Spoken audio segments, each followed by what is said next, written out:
அப்போஸ்தலர் 10வது அதிகாரம் 38வது வசனத்தில் இப்படி சொல்லப்பட்டிருக்கிறது. நசரேயனாகிய இயேசுவை தேவன் பரிசுத்த ஆவியினாலும் வல்லமையினாலும் அபிஷேகம் பண்ணினார். தேவன் அவருடனே கூட இருந்தபடியினால் அவர் நன்மை செய்கிறவராய் சுற்றி திரிந்தார்.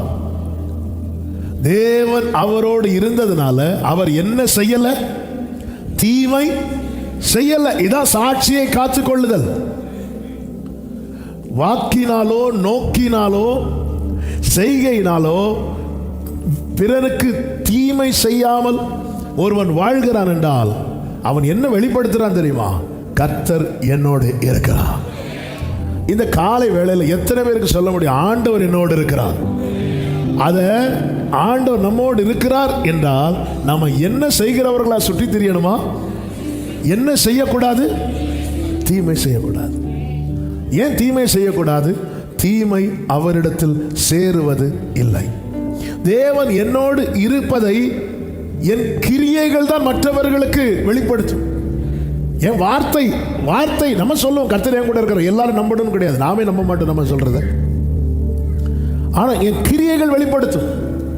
ஈசாக்குக்கு விரோதமாய் பொறாமைப்பட்டு ஜனங்கள் அவன் வெட்டின துறவை மூடுகிறார்கள். ஈசாக்கின் கிரியை நமக்கு தெரியும். கனி கெடாமல் காத்துக்கொண்டான். அங்க வேற எந்த அற்புதம் ஒண்ணு நடக்கல, அல்ல அக்கினி இறங்கல, ஒண்ணு நடக்கல. இவனுடைய கிரியைகள் காண்பித்தது அவர்களுக்கு இவன் கூட கர்த்தர் இருக்கிறார். அவங்க வந்து சொல்லிட்டாங்க, நிச்சயமாகவே உம்மோடு கூட கர்த்தர் இருக்கிறார். ஜெயத்தோடு ஓட்ட முடிய சாட்சியை காத்துக்கொள்ள வேண்டியது அவசியம். தீத்து 2வது அதிகாரம் 14வது வசனத்துல இப்படி சொல்லப்பட்டிருக்கிறது. அவர் நம்மை சகல அக்கிரமங்களில் நின்று மீட்டு கொண்டு தமக்குரிய, இந்த வார்த்தை கவனிக்கணும், சொந்த ஜனங்களாகவும் நற்கிரியைகளை செய்ய பக்தி வைராக்கியம் உள்ளவர்களாகவும் நம்மை சுத்திகரிக்கும்படி நமக்காக தம்மை தாமே ஒப்பு கொடுத்தார். இந்த வார்த்தை கவனிச்சீங்களா? என்னை சுத்திகரிக்க அவர் ஒப்பு கொடுத்தது எதற்கு தெரியுமா? நான் எதுல பக்தி வைராக்கியம் பாராட்டணுமா? நற்கிரியை செய்ய. இனி நான் துர்க்கிரியை செய்யக்கூடாது, நான் நன்மை தான் செய்யணும். என்னால யாருக்கும் எந்த தீங்கும் வரக்கூடாது. ஒருவருடைய தீமையை, ஒருவருடைய வீழ்ச்சியை நான் என் மனசுல கூட நினைக்க கூடாது. இந்த சாட்சியை காத்துக்கொள்வது என்பது எவ்வளவு முக்கியம் தெரியுமா? ஹல்லேலூயா. பரிசுத்த ஆவி உங்கள் மேல் வரும்போது நீங்கள் எருசலேமிலும், அடுத்த வார்த்தை அதன் அர்த்தம் என்ன? அது வரைக்கும் 4 சவருக்குள்ள இருந்தது. எருசலேமை விட்டு போகாதென்றார். உன்னால சாட்சியை காத்து கொள்ள முடியும்னு தெரிஞ்சா மட்டும் வெளியே போண்டார். உன் சுயத்தால முடியாது. ஹோலி ஸ்பிரிட் வரும்போது நீ சாட்சியா இருப்பாய். இன்னைக்கு கர்த்தர் நம்மை நம்பி வெளியே கொண்டு போகிறார். ஒவ்வொரு சூழ்நிலையில தேவன் நம்மை கொண்டு போகிறார். ஆமென். ஆண்டவர்கிட்ட கேட்கணும், டெய்லி கேட்கணும். நற்கிரியைகளை செய்ய பக்தி வைராக்கி. நான் அதை இப்படி சொல்ல விரும்புகிறேன். மனசுல கூட ஒருத்தருடைய தீமையை விரும்பாதீங்க. ஹல்லேலூயா. நமக்கு பிடிக்காதவங்க விழணும், பிடிச்சவங்க வாழணும். இந்த எண்ணம் ரொம்ப மோசம். இது எங்க அடிக்கும்னா நம்ம ஓட்டம் ஜெயத்தோட முடிய விடாது. ஆமே, மனசுல கூட நினைக்க கூடாது. நல்லா இருக்கட்டும். யோவான் ஸ்நானன் கிட்ட வராங்க. ஆண்டவரே, யோவானுடைய சீஷர்கள் வராங்க. நம்ம கிட்ட வந்த கூட்டம்லாம் இயேசு கிட்ட போறாங்க. அப்படி சொல்லும்போது யோவான் சொல்றார், அவர் பெருகட்டும். என்ன வார்த்தைங்க இது? பிசினஸ்ல ஒருத்தங்க வளர்றாங்களா, உடனே முட்டை எடுத்து கலக்கி குடிங்க. அவங்க பெருகட்டுங்க. ஆமே. சர்ச்சில் பக்கத்தில் 2 பேர் இருக்கிற ஆண்டவரே நல்லா இருக்கட்டும். ஆண்டவரே, பிறருடைய நன்மையை நம்ம விரும்புறோம்னா நம்ம என்ன சொல்றது தெரியுமா? என் கூட கர்த்தர் இருக்கிறார். நல்லா இருக்கணும். பக்கத்தில் 2 பேரை பார்த்து சொல்லுங்க, நீங்க நல்லா இருக்கணும். அம்மா மகளுக்கும் மகள் அம்மாவுக்கும் சொல்லுகிறதே. ஹல்லேலூயா. இயேசுவை பிடிக்க வந்தவனுடைய காதை பேதுரு வெட்டின போது கர்த்தர் நன்மை செய்தார். சில சிலுவையில் பாருங்க, இந்த சிலுவை என்பது ரொம்ப முக்கியம். அதாவது இயேசுவினுடைய அந்த கடைசி தருணம் ரொம்ப பெயின்ஃபுல். அநேக ஆண்டவருக்காக வைராக்கியம் என்ன அநேகர் தங்களுடைய கடைசி நாட்களில் வார்த்தையினால செயலினால சாட்சி கெட்டு போன காரியங்கள்லாம் கேட்டிருக்கோம். ஏன்னா கடைசியில் அவங்களுக்கு என்ன சொல்லுவாங்கன்னு நமக்கு தெரியாது. நம்முடைய ஓட்டத்தினுடைய பிரதான பகுதி என்பது என்ன அப்படின்னா எல்லாமே தான். அதுலேயும் ரொம்ப முக்கியம் அது லாஸ்ட் பார்ட் இருக்குல்ல, அதுதான் ரொம்ப முக்கியம். அதில் தான் அநேகர் என்ன பேசுவாங்கன்னே தெரியாது. எனக்கு தெரிந்த ஒரு தேவ மனிதர் ஒரு கடைசியில் அவர் லெவல்லாம் போய் கண்ணாப்பின் யார் வந்தாலும் திட்டுவார். அப்போ அவரை பற்றி என்ன சொல்லுவாங்கன்னா, இவர் ஆரம்பத்தில் எப்படி இருந்தா தெரியுமா? இல்லைங்க, அந்த ஓட்டம் ஜெயத்தோடு முடியணும். அவர் சிலுவையிலே வெற்றி சிறந்தா. எவ்வளோ முக்கியம். ஏன்னா நமக்கு மேல இருக்கிற அந்த கிருபை என்னவென்றால், அவரை எழுப்பினது போல நம்ம கர்த்தர் எழுப்ப போகிறார். சிலுவையில் இயேசு அரைஞ்சாச்சு. இயேசுவை நீங்க கவனிங்க, அவருடைய வார்த்தையும் அவருடைய செயலை கவனிச்சீங்கன்னா, சிலுவையில் இயேசு சொன்ன ஃபர்ஸ்ட் வேர்டு என்ன? பிதாவே அப்படிங்கிறார். சிலுவையில் இயேசு சொன்ன லாஸ்ட் வார்த்தை என்ன? பிதாவேங்கிறார். பிதாவே இவர்களுக்கு, பிதாவே உம்முடைய கையில் நாவியே, ஆரம்பமும் முடிவும் அப்பான்னு கூப்பிடுறார். எல்லாரும் கவனிக்கிறாங்க இதை. நம்ம ஆரம்பத்தில் அவர் அப்பான்னு கூப்பிடுறோம், நம்முடைய முடிவில் அங்க மரியாள் நிக்கிறாங்க, யோவான் நிக்கிறான். எல்லாரும் ஆரம்பத்தில் இயேசுவேன்னு கூப்பிடுறோம். ஆரம்பத்தில் எப்படி கூப்பிடுறோமோ முடிவில் அப்படி கூப்பிட்டா மட்டும்தான் ஜெயிக்க முடியும். ஆரம்பத்தில். அதனாலதான் கலாத்தியருக்கு எழுதும் போது, ஆவியில் ஆரம்பம் பண்ணின நீங்க இப்படி மாம்சத்துல போறீங்களே, பிதாவே அப்படிங்கிறான். முடிக்கும் போது பிதாவே அப்படிங்கிறான். ரெண்டாவது கவனிச்சீங்கன்னா, அதுல அவருடைய வாசனை கெடாதபடி காத்துக்கொண்டார். அவரை டெம்ப்ட் பண்றாங்க, அவரை இரிட்டேட் பண்றாங்க, ரொம்ப இரிட்டேட் பண்றாங்க. அவருக்கு கண்ணுக்கு முன்னாடியே அவருடைய வஸ்திரத்தை சீட்டு போட்டு எடுக்கிறாங்க. அந்த இடத்துல ஒரு இடத்துல அவர் கண்ட்ரோல் விட்டுட்டாருன்னா முடிஞ்சு. ஒரு இடத்துல கண்ட்ரோல் விட்டுட்டாருன்னா முடிஞ்சு. வாசனை கெட்டக்கூடாது. இந்த சாட்சியை காத்துக்கொள்ள ரொம்ப முக்கியம். மூன்றாவதாக, அவர் அவமானத்தை எண்ணவில்லை.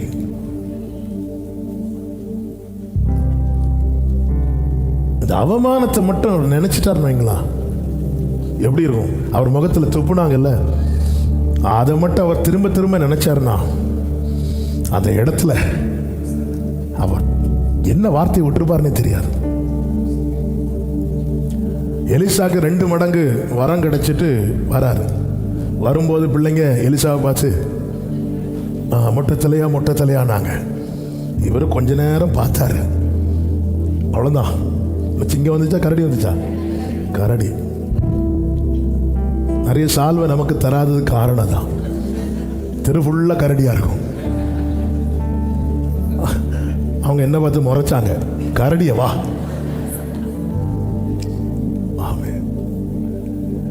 இங்க பாருங்க, அவமானத்தை எண்ணவில்லை. 4வது, கசப்புக்கு இடம் கொடுக்கல. ஒரு மனுஷனுக்கு வலி வரும்போது தான் இந்த கசப்பான வேர் விழும். அதாவது நமக்கு தாங்கக்கூடிய பெயின் ஒன்று இருக்கு. தாங்கக்கூடிய பெயின் தாங்க முடியும். நமக்கு தாங்க முடியாத பெயின் வந்துட்டுன்னு வைங்களேன், நம்ம ரொம்ப சஃபர் பண்ணுவோம். அந்த டைமில் அது யாரால் வந்தது என்பதை நம்ம அடிக்கடி நினைப்போம். இதுக்கு யாரும் விதிவிலக்கு கிடையாது. இது பிரசங்கம் பண்ணுறது ரொம்ப ஈஸி, இதுக்கு யாரும் விதிவிலக்கு கிடையாது. ஆனால் இந்த இடத்துல வேதம் சொல்லுகிறது, அவர் அதை ருசி பார்த்து அது கசப்பாக இருந்ததுனால அவர் குடிக்க, அதன் அர்த்தம் மனதில் இடம் கொடுக்கல. இந்த கசப்புக்கு, கசப்பு நாக்கில் பட்டுச்சு, மனசில் படலை. நமக்கு நாக்கில் படுதோ இல்லையோ, மனதில் இடம் கொடுக்கல. நிறைய வருங்க போகுங்க, நம்ம நிறைய ஃபேஸ் பண்ணுவோம். ஆனால் நம்ம மனசில் எதுக்கு இடம் கொடுக்குறோமோ அதுதான் வேறாகும். ஏசு பாருங்க, மனதில் இடம் கொடுக்கல. அது மாத்திரமா, 2 கையில் ஆணிகள். மற்ற கள்ளர்கள் கூட அறியப்பட்டவங்களுக்கும் இவருக்கும் என்ன வித்தியாசம்னா, அவங்களுக்கு சாட்டை அடி கிடையாது, அவங்களுக்கு டைரக்டாகவே தண்டனை. இவருக்கு எப்படியாவது இவரை சிலுவை தண்டனையிலிருந்து காப்பாற்றணுங்கிறதுக்காக பிலாத்து என்ன பண்ணுவார் அப்படின்னா, 40 சாட்டை அடிக்கு ஆர்டர் போட்டுருவார். அந்த ரோம சட்டம் எப்படின்னா, ஒரு ஆளுக்கு 40 சாட்டை அடி அடிச்சுட்டாங்கன்னா அதுக்கப்புறம் அவங்களுக்கு எந்த தண்டனையுமே கொடுக்கக்கூடாது. பிலாத்துக்கு மனைவி வேற லெட்டர் போட்டாச்சு, இனி காப்பாற்றலைன்னா வீட்டுக்கு போக முடியாது, அதனால வேற வழி இல்லை. அதனால பிலாத்து என்ன பண்ணுவார்னா, 40 சாட்டை அடி. இன்னும் ஒரு அடி விழுந்துட்டுன்னு வைங்களேன், அதுக்கப்புறம் அந்த சிலுவை தண்டனை கொடுக்க முடியாது. ஏன்னா அந்த பனிஷ்மெண்ட் ஃபினிஷ்ட். அதனால அடிக்கிறவங்க என்ன பண்றாங்க அப்படின்னா, 39ஓட ஸ்டாப் பண்றாங்க. அதன் அர்த்தம் என்ன? இன்னும் தண்டனை கொடுக்கணும். பிலாத்து ஆர்டர் போட்டது 40 அடி. இன்னும் ஒரு அடி விழுந்துட்டுனா நானும் நீங்களும் இன்னைக்கு இங்கே இல்லை. மெய்யாகவே அவர் நம் பாடுகளை ஏற்றுக்கொண்டு நம் துக்கங்களை சுமந்தார். ஹல்லேலூயா.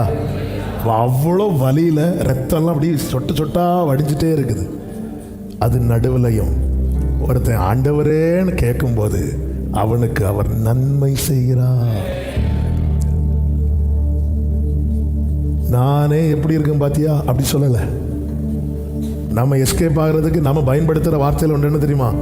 இங்கே பாரு, என் நிலைமையே ரொம்ப மோசம். தக்கலை பக்கத்தில் எங்கள் அப்பா 2 வீலரில் போகும்போது ஒரு ஆக்சிடெண்ட் ஆகி கீழே விழுந்து கிடக்குறாங்க. எங்கள் அப்பாவுக்கு முட்டியில் நல்ல அடி. அப்போ அந்த பக்கமாக ஒருத்தர் வராரு, வேஷ்டி கட்டிட்டு. இப்படி எங்கள் அப்பா அப்படி பார்த்துட்டே நிற்கிறார். எங்கள் அப்பாவுக்கு வலி தாங்க முடியாமல் அவர் கையை பிடிச்சி எழும்பும்போது அவர் தட்டி விட்டோன்னு எங்கள் அப்பாவுக்கு வருத்தமும் கோபமும் தாங்க முடியல. எழுமின்னு எங்கள் அப்பா முட்டியை காட்டி கொடுக்குறாங்க. பாருங்கள், முட்டியில் அடிபட்டதுனால தானே அவங்க கையை பிடிச்சேன். அவருக்கு வேஷ்டியை தூக்கி 2 முட்டியும் காட்டி கொடுக்குறாரு. என் 2 முட்டியும் பாருங்க.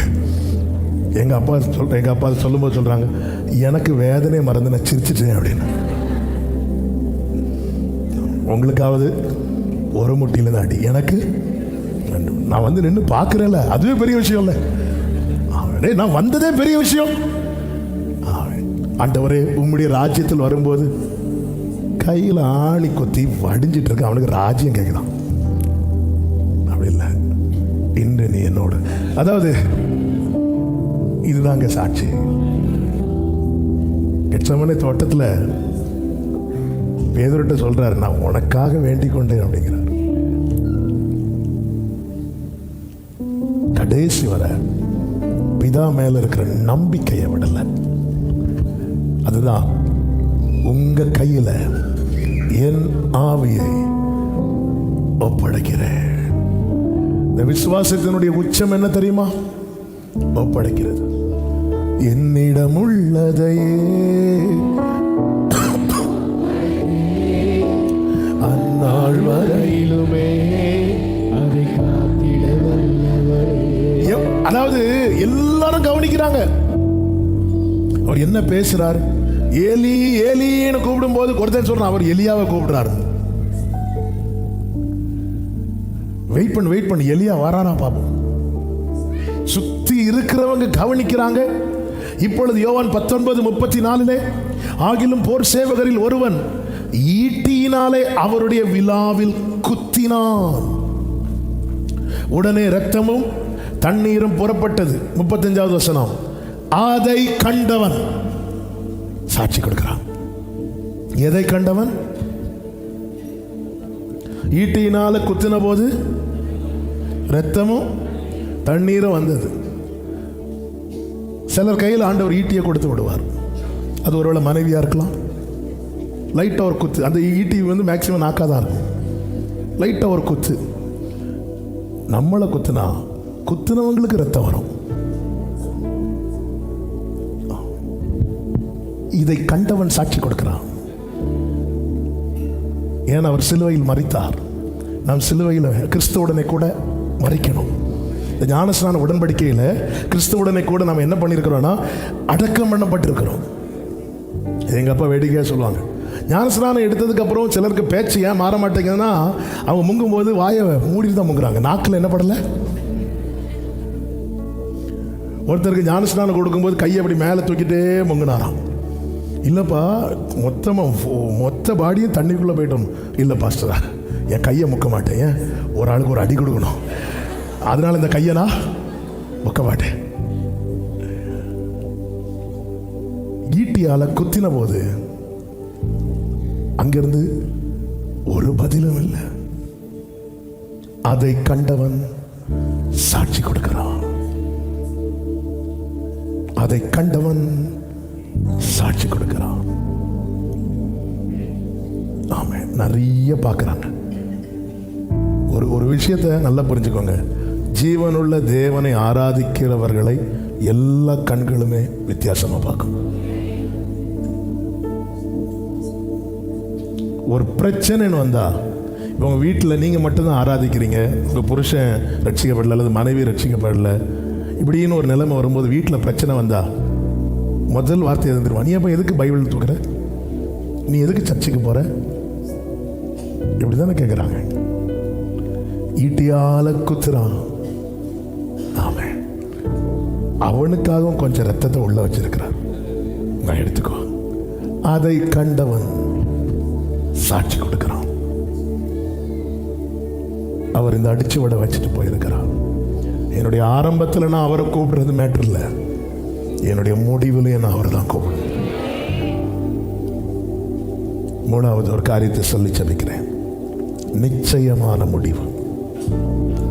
யோவான் 19வது அதிகாரம் 28வது வசனம்.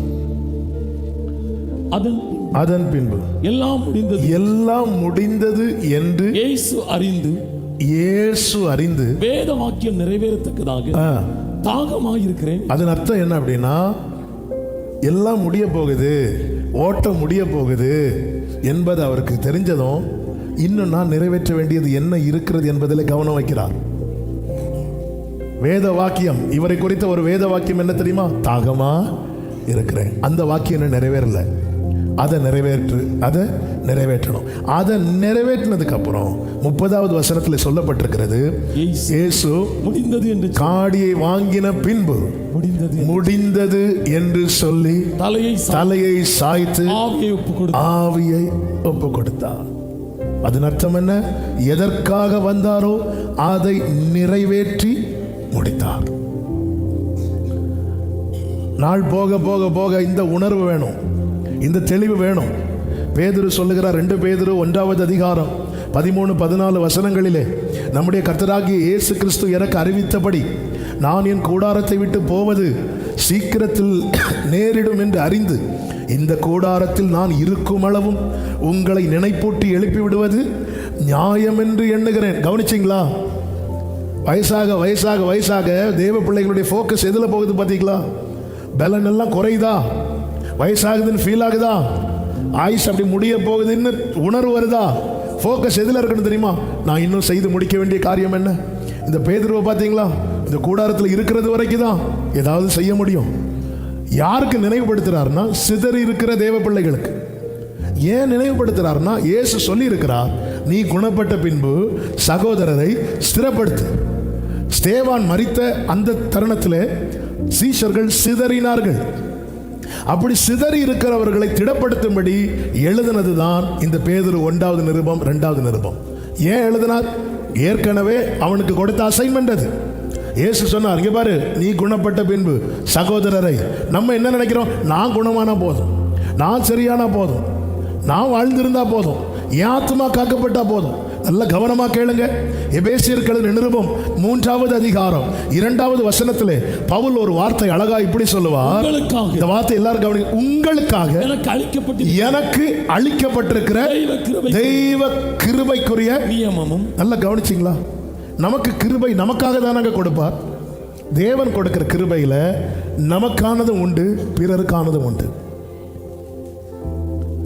எனக்கு ஒரு தேவன் கிருபை கொடுக்கிறார்னா அது நான் ரட்சிக்கப்பட, நான் நிலைத்திருப்பதற்கான கிருபையும் அதில் உண்டு. மற்றவர்களுக்கு நன்மை செய்வதற்கான கிருபையும் அதுல உண்டு.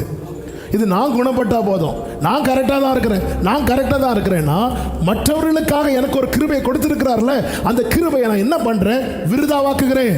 பவுல் சொல்லுகிறார், நான் தேவனுடைய கிருபையை விருதாவாக்குகிறது இல்லை. இதுவரை நம்ம யாருக்கும் எந்த விதத்திலும் பிரயோஜனமா இல்லைன்னா நம்ம கிருபையை விருதாவாக்குறோம். நான் குணப்பட்டா போதுமா? இல்ல, நீ குணப்பட்ட பின்பு நம்ம ரட்சித்த உடனே ஏன் இந்த பூமியிலிருந்து எடுக்காம பூமியில வச்சிருக்கிறா? குணப்பட வேண்டிய அநேகர் உண்டு.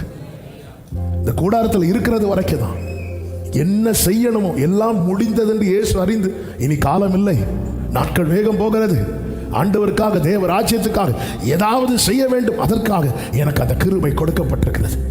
இதையெல்லாம் செய்த பவுல் தான் சொல்லுகிறான், நல்ல போராட்டத்தை போராடினேன், ஓட்டத்தை முடித்தேன், விசுவாசத்தை காத்துக்கொண்டேன். இது நிமித்தம் நீதியின் கிரீடம் எனக்கு வைக்கப்பட்டிருக்கிறது. இயேசு கிறிஸ்து வெற்றியுடன் ஓட்டத்தை முடித்தார். பிலிப்பியர் 2வது அதிகாரம் அதனுடைய 9, 10, 11 வசனங்களிலே சொல்லப்பட்டிருக்கிறது, ஆதலால் தேவன் எல்லாவற்றுக்கும் மேலாக அவரை உயர்த்தினார். 11 சொல்லப்பட்டிருக்கிறது, எல்லா நாமத்திற்கும் மேலான நாமத்தை அவருக்கு தந்தருளினார். வெளிப்படுத்தல் 2வது அதிகாரம் 17வது வசனத்திலே ஆவியானவர் சபைகளுக்கு சொல்லும் போது இப்படி சொல்லுகிறார், ஆவியானவர் சபைகளுக்கு சொல்லுகிறதை காதுள்ளவன் கேட்க கடவன். அடுத்த வார்த்தை, ஜெயம் கொள்ளுகிறவனுக்கு நான் மறைவான மன்னாவை புசிக்க கொடுத்து அவனுக்கு வெண்மையான குறிக்கல்லையும் அந்த கல்லின் மேல் எழுதப்பட்டதும் அதை பெறுகிறவனையே அன்றி வேறொருவனும் அறியக்கூடாததுமான புதிய நாமத்தை கொடுப்பேன் என்று எழுது. நம்மை தேவன் வைத்திருக்கிற ஸ்தானத்தை பார்த்தீங்களா? நீ ஜெயிச்சிட்டேனா, நான் உனக்கு புதிய நாமம், மேலான நாமத்தை கொடுப்பேன். நீ ஜெயிச்சிட்டேனா, உன் பேரை நான் கெடுக்க மாட்டேன். நீ ஜெயிச்சிட்டேனா, பரதேசின் மத்தியில் இருக்கிற ஜீவ விருட்சத்தின் கனியை நான் புசிக்க கொடுப்பேன். நீ ஜெயிச்சிட்டேனா, என் பக்கத்தில் உன்னை உட்கார வைப்பேன். ஜெயிச்சிட்டா தேவன் தம்முடைய வல்லமையினால் நம்மை எழுப்புவார். ஒன்று நம்முடைய முடிவு அல்லது கர்த்தருடைய வருகை, 2ல் 1 நடக்க தான் போகுது. இந்த நிச்சயத்தோடு ஓட்ட முடியணும். இந்த நிச்சயத்தோடு நாம் கவனிக்க வேண்டியது கிறிஸ்துவை மட்டுமே. ஆமே, நோக்கம் அறிந்து செயல்பட்டார், சாட்சியை கடைசி வரை காத்துக்கொண்டார், நிச்சயத்தோடு ஓட்டத்தை முடித்தார். பரலோக தகப்பன் நமக்காய் தந்தருளின பரிசுத்த ஆவியானவர் இந்த சகல சத்தியத்துக்குள்ளும் நம்மை நடத்தி நம்மை ஜெயிக்கிறவர்களாய் மாற்றுவாராக.